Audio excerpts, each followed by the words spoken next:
Bayangkan sebuah kota besar yang biasanya ramai dengan hiruk-pikuk warganya. Hari itu berbeda. Ribuan orang turun ke jalan menyuarakan ketidakpuasan.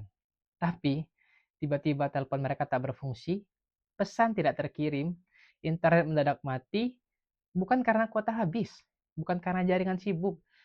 Ada sesuatu yang jauh lebih besar sedang bekerja.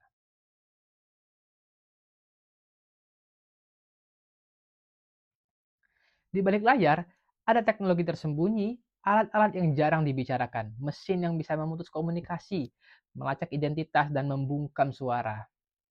Inilah cerita tentang jammer signal, alat detektor, dan teknologi IT pemerintah yang diam-diam mengawasi kita.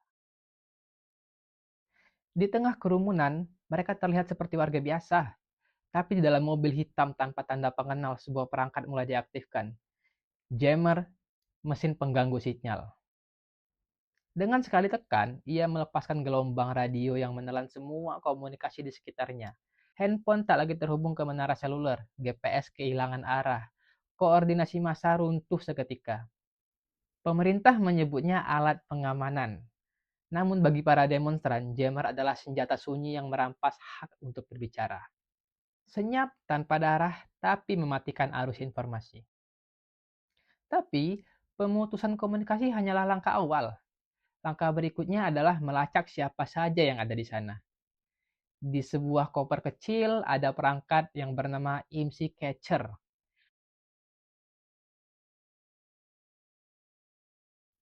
Alat ini bekerja seperti menara sinyal palsu. Tanpa sadar, setiap ponsel di sekitar demo menjambungkan dirinya padanya.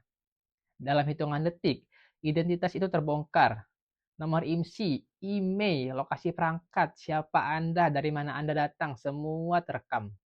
Alat ini tak butuh izin Anda, tak peduli privasi Anda. Ini hanya menyedot data diam-diam, memberi peta digital yang akurat bagi penguasa.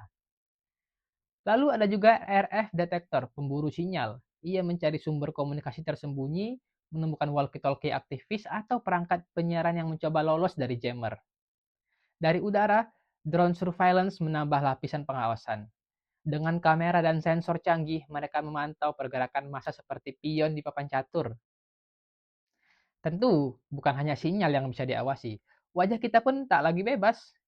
Di sudut-sudut kota, kamera CCTV menatap tanpa berkedip. Namun kini, mereka bukan sekedar merekam, mereka mengenali. Itu yang disebut dengan AI Face Recognition.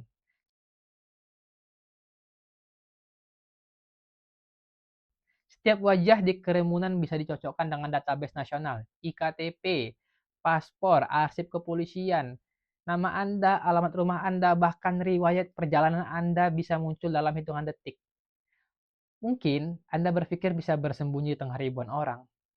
Namun bagi mesin, setiap wajah adalah sidik jari unik dan tak ada tempat bersembunyi. Jika di jalan ada kamera, di dunia maya ada algoritma. Pemerintah menggunakan sosial media monitoring untuk membaca denyut nadi masyarakat, Twitter, Facebook, TikTok, semua dianalisis. Siapa yang paling berpengaruh, siapa yang menyebarkan ajakan, narasi mana yang paling cepat viral. Dari balik layar komputer, peta percakapan digital terbentuk. Titik-titik kecil mewakili akun, garis-garis menghubungkan interaksi, dan di tengah semua itu muncul simpul-simpul besar, tokoh-tokoh yang harus diawasi. Algoritma ini tidak pernah tidur. Ia terus bekerja, mencari pola, memprediksi langkah, seperti catur tapi bidaknya adalah manusia. Kita hidup di dunia yang terhubung. Setiap login, setiap klik, setiap pesan meninggalkan jejak digital. Alamat IP, lokasi GPS, metadata, panggilan, semua adalah potongan puzzle yang bisa dirangkai. Pihak berenang punya kunci untuk membukanya. Mereka bisa melihat jalur komunikasi, melacak pergerakan, bahkan menghubungkan akun anonim dengan identitas asli. Anda mungkin berpikir sudah aman dengan VPN atau aplikasi terenkripsi, tapi selalu ada celah, selalu ada titik lemah. Di era ini, jejak digital kita lebih jujur daripada kata-kata kita sendiri. Apakah semua ini buruk? Tidak sesederhana itu. Teknologi ini bisa menjadi tameng. Ia bisa menghentikan aksi teror, membongkar jaringan kriminal, atau menjaga kerumunan, bahkan menangkap koruptor kalau mau. Namun, di tangan yang salah, tameng bisa berubah menjadi pedang. Pedang yang diarahkan ke rakyat sendiri, pedang yang memutus kebebasan berbicara, membungkam suara perlawanan. Inilah dilema yang kita hadapi, keamanan atau kebebasan. Apakah keduanya bisa berjalan berdampingan, atau salah satunya harus dikorbankan?